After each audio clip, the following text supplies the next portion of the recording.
into you. I should be over all the butterflies, but I'm into you. And baby, even on our worst night,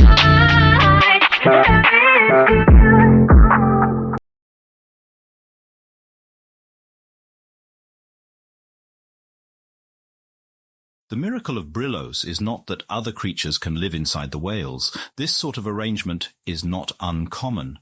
You, the viewing audience, have countless residents inside your own body. An adult human is composed of approximately 30 trillion cells.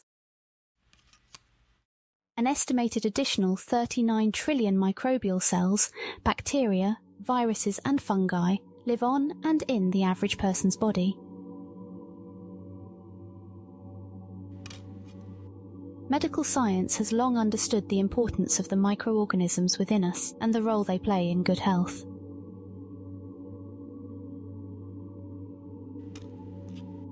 Interplanetary travel has elevated this research to the forefront of medicine.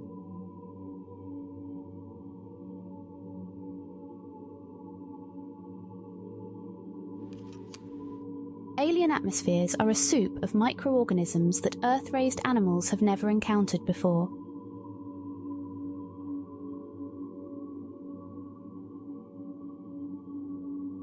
To the globe-hopping human, the radical change of biome is first felt in the gut.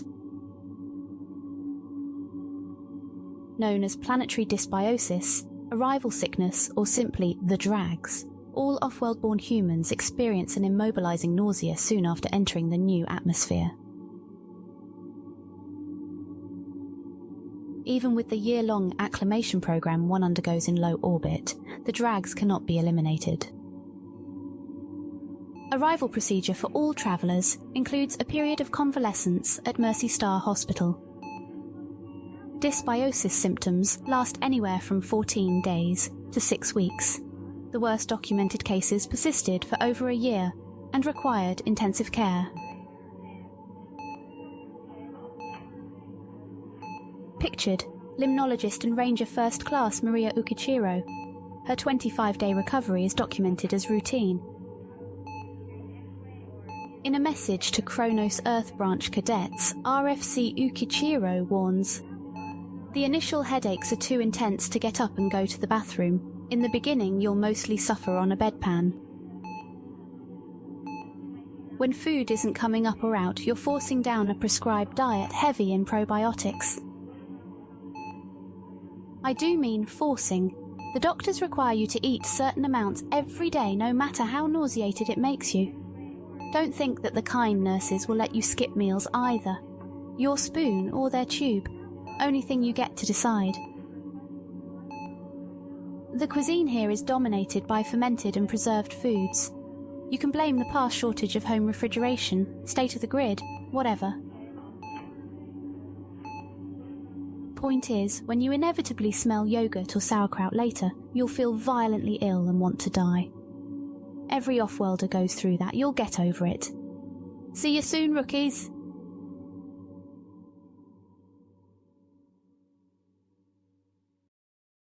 The miracle of Brillo whales is their ability to pick and choose their occupants.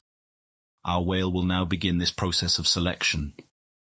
Providing a backdrop for the next chapter is another amazing marine animal whose colourful anatomy can construct whole ecosystems.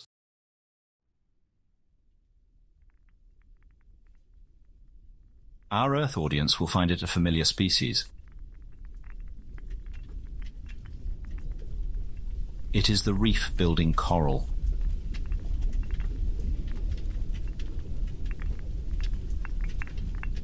A bikini fish gently picks her way along a mountainous path of calcium carbonate exoskeletons.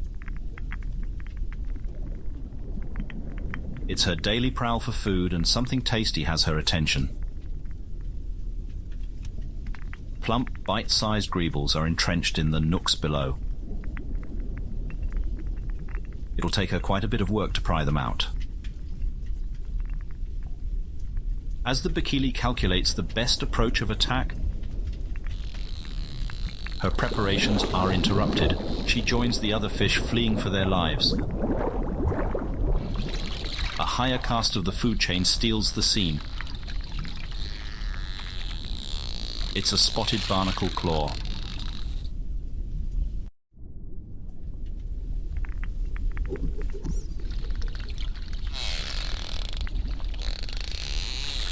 One powerful yank extracts the entire colony hiding below. The host Brillo whale groans with dissatisfaction. This isn't a meal fit for a leviathan. They will continue browsing for something more substantial.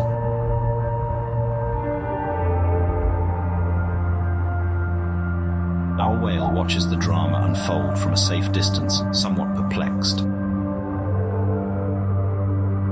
In the 6 years since we last rejoined him, the Great Reef has not run short of new surprises.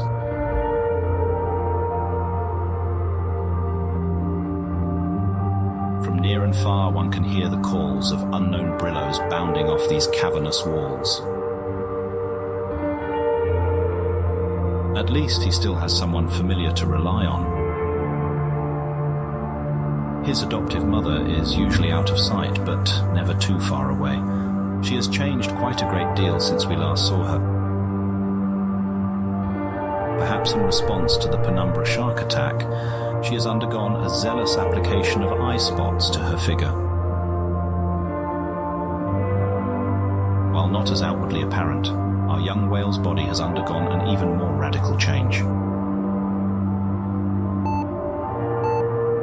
His skin layers and immune system have fully developed and are ready to host other species. This dermatological puberty is the crossroad.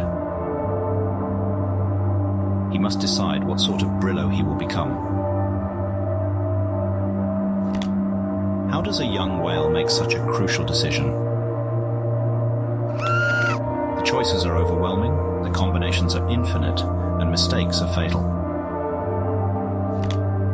One way to ensure future success is to replicate past success. Brillo youths find a welcoming adult and attempt to fashion themselves in their likeness. The older whale assists with offerings of seeds, eggs, larvae, and other materials needed to begin the garden. The younger whale remains close for the years after, learning new behavior from the adult.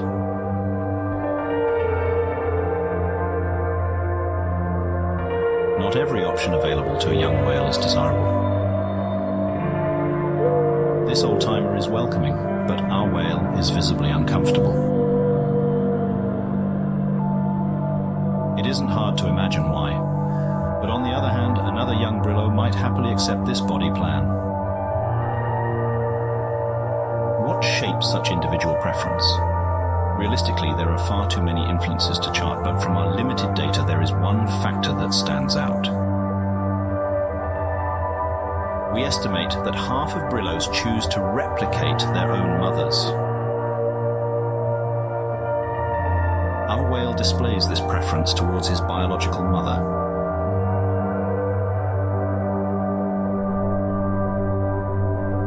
These ribbon plants are the same variety she once wore.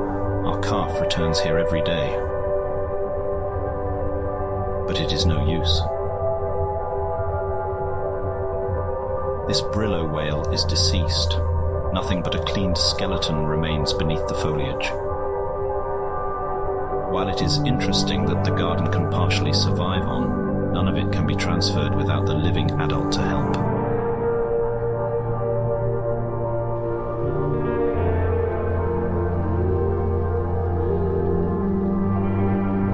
Must find comfort in the familiar scent and touch.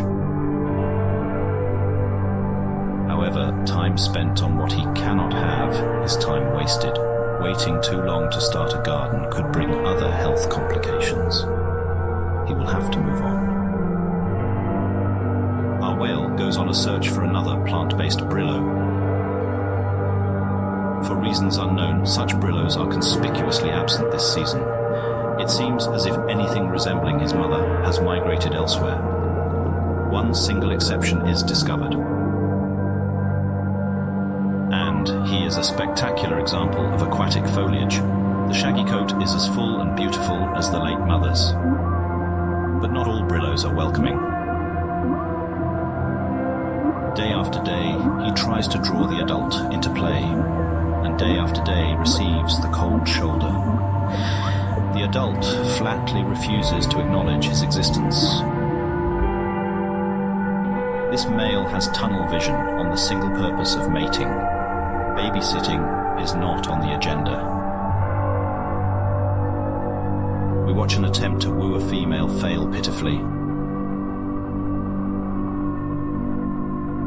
She is clearly put off by his little sidekick.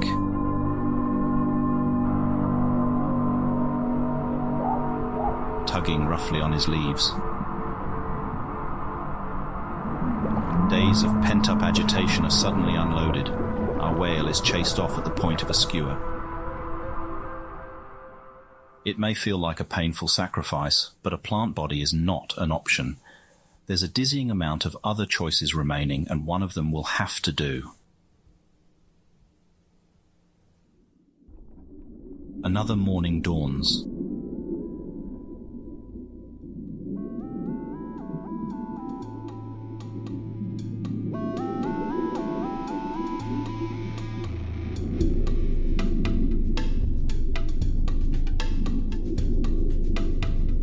The nocturnal animals have returned to slumber, and the frantic energy of diurnal animals resumes.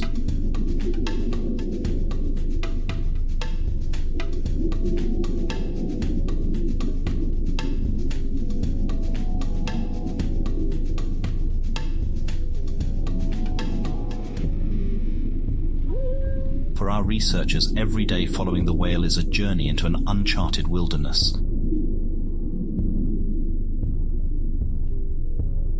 Only a small fraction of the species here have been recorded.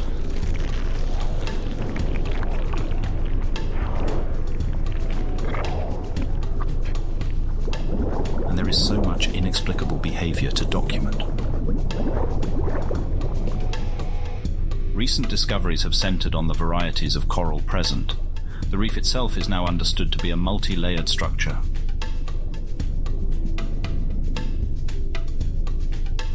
The Great Southern Reef is a fringing reef. The inhabitants can be categorized into 3 zones based on depth. The unique character of the Southern Reef is owed to the spire coral, which lives across all 3 of these zones. Spire coral can survive at the lowest depths, where it faces little competition.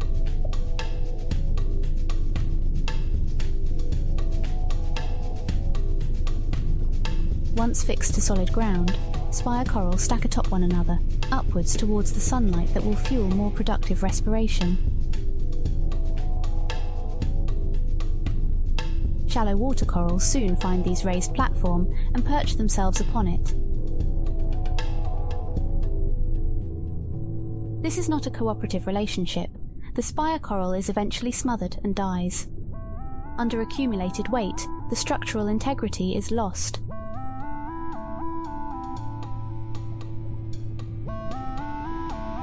And the spire shatters. Collapse back down to lower depths. Living spire coral can again re-emerge, and the cycle repeats unendingly. This constant tossing and turning creates a porous and dynamic landscape, veined with small tunnels and dotted with caves. Thousands of small animals make this subterranean environment their niche. For example, saltwater tadpoles spend their early life stages hidden underground.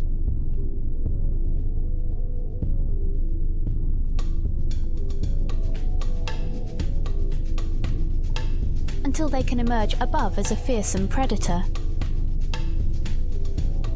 Relative to their size, that is.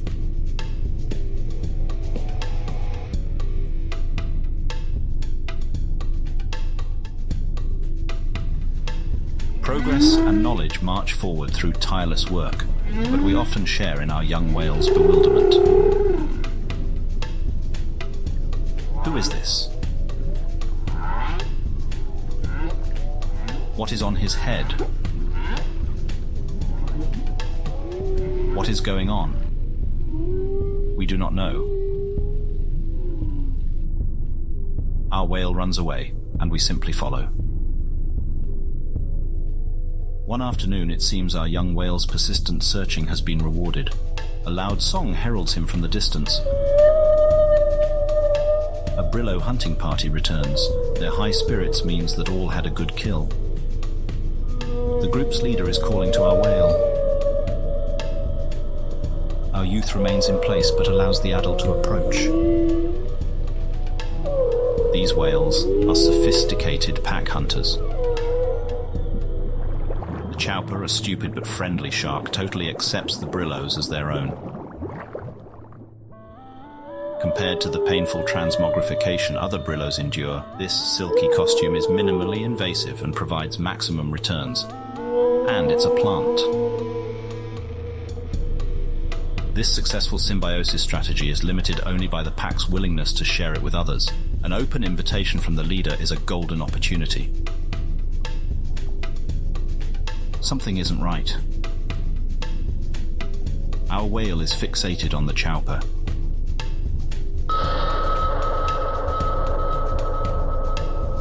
It is a tragedy that our whale seems unable to tolerate sharks of any kind. He flees.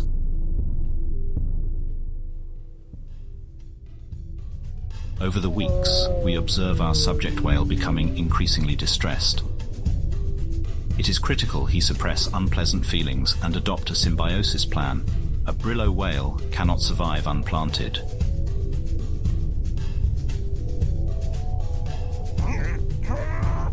He can perceive himself failing to integrate, of course, but the building internal agitation is not a force that will help him adapt better. Autumn draws to a close. Several new varieties of Brillo begin to arrive from colder latitudes. These are mostly hunter archetypes who can live a life less dependent on the reef's concentrated bounty. A camouflaged whale waits for prey to swim near.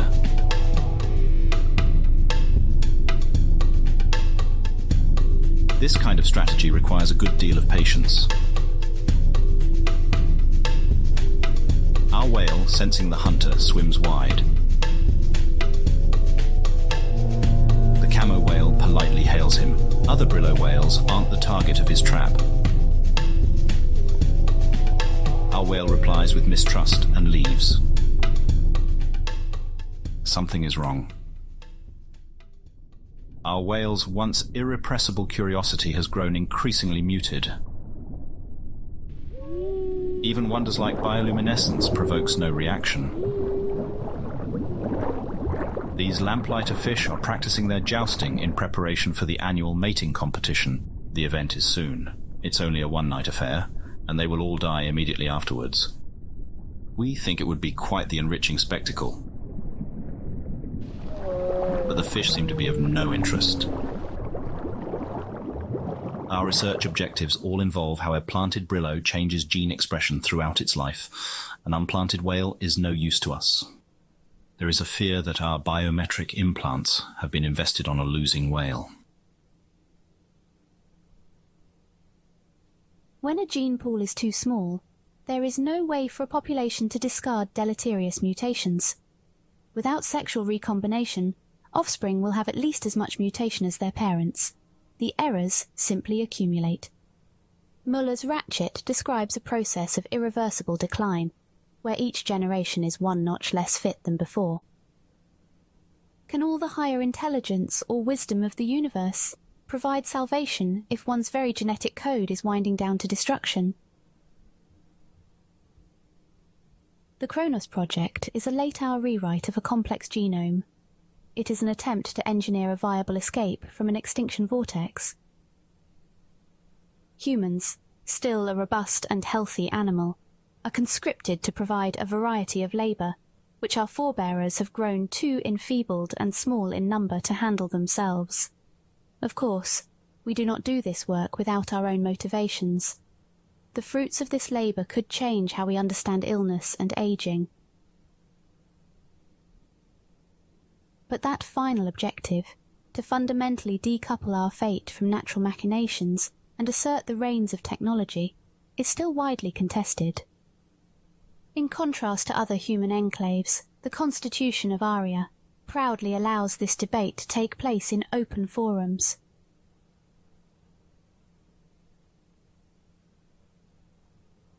But before we can discuss contingency plans, our Brillo finally begins to break bad habits. This unknown youth has snagged a lamplighter and presents it now to our whale. Perhaps he was enthused to share his catch and our whale happened to be closest. Brillo interactions can be opaque, but these two have clearly hit it off. For once, our whale does not withdraw. He is proactively engaging instead of passively responding. It's a much welcome scene, but it begs the question, what changed? What external factors could have contributed to a more outgoing posture? Did our cameras miss a life-changing event? Does this stranger seem less threatening than all the others? It is true that our whale, having been born outside the herd, has consistently lacked peer contact his own age. Young Brillos cannot transmit garden organisms between each other, so the interaction here probably feels less fraught than it might with an adult who could permanently dose him with life-altering symbiosis. We hypothesize that juvenile Brillo association is a necessary prior step to adult interaction. Regardless of how correct this assertion is, it successfully buys our study additional time. The two whales spend the rest of the day playing and are still chasing fish together when we leave them. Night falls, but our whale is not asleep. GPS coordinates show he's swimming somewhere. As his aberrant behavior is still under scrutiny, the team moves to investigate. A spotlight is aimed overboard. We discover more than just our whale. He is traveling with a pod of other youths. They all sing with curiosity at the sudden lights shining from above. We cut the power to avoid further disturbance. It's soon clear where the Brillos are headed. The first glimmers of action appear in the near distance. The night of the lamplighter fish has begun. The ocean starts to flash brilliantly as males battle for the attention of females. The weak are pierced open, spilling bioluminescence into the water. They shine with complete indifference to predators attacking. Known as predator satiation, there are simply too many to all be eaten.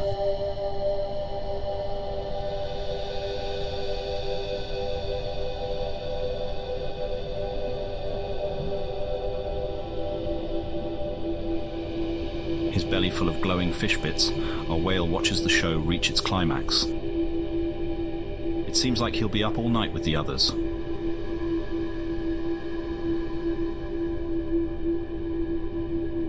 Confident in his safety, we recall our camera drones to finish their scheduled recharge.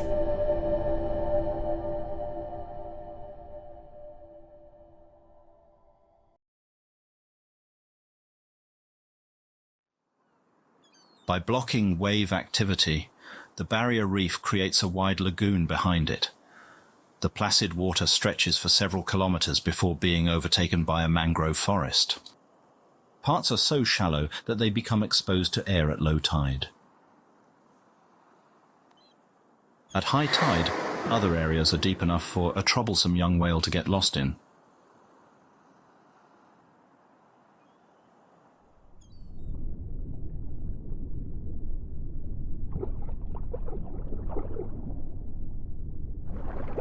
His friends weren't adventurous enough to follow him today.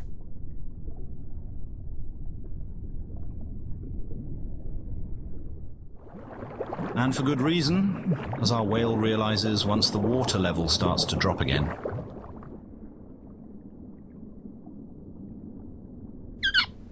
There's no time to play with the locals. The outgoing seawater feeds to several deep channels.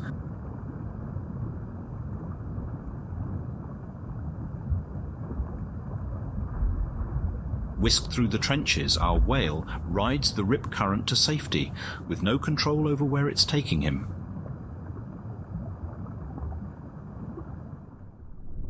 After a lengthy ride,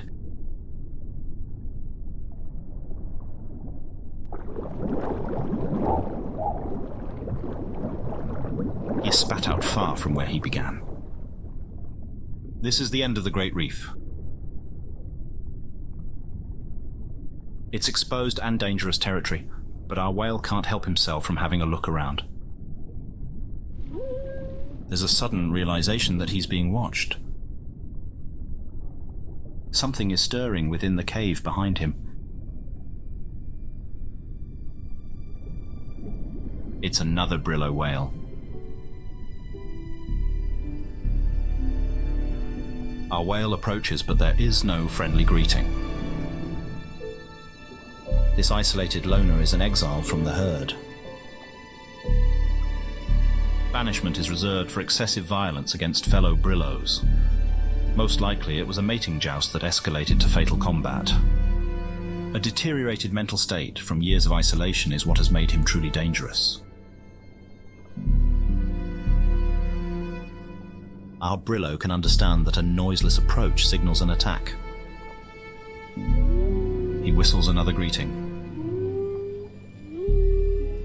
It's met with an oppressive silence. The crown of a shark's jaw attests to this whale's staggering strength. But his secret weapon lies inside the crow's nest atop his hardened armor.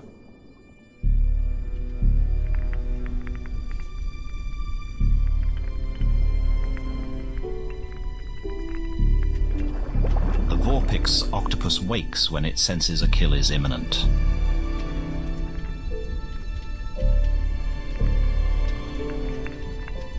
He serves the role of a hunting partner who swims in advance.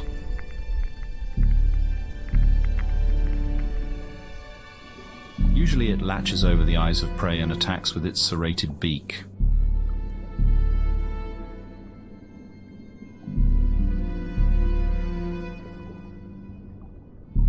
But when prey is so pitifully weak, he prefers to spectate.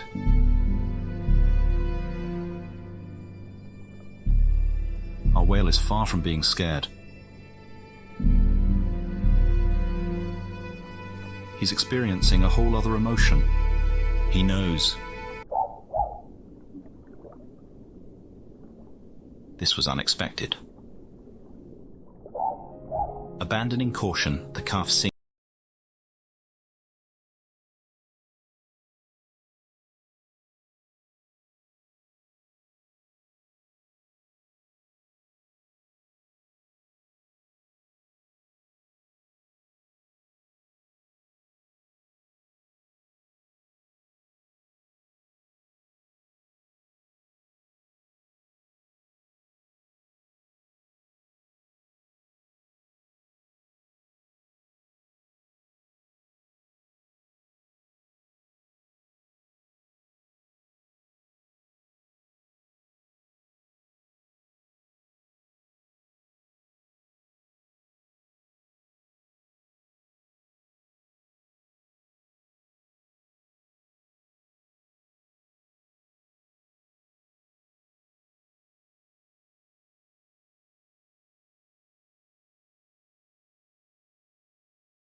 The Vorpix presents our whale with a living piece of the armor plating.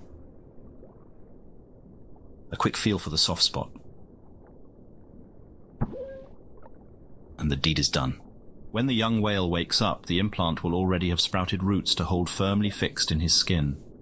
With this major milestone now documented, the mobile lab departs and will not rejoin the whale again until his adulthood. Implants will continue to transmit information about his physical development for a 20-year remote observation period. This also ends the documentary team's access to the whale and concludes the first phase of our project. For us, raw data is far less compelling than first-hand observation of his body being reconstructed. 20 years is a long time for impatient humans to wait. When we do meet our whale again, it is hard to guess now what we might find. All the changes he experiences over 2 decades will be witnessed in a single moment. It should be nothing short of a complete metamorphosis.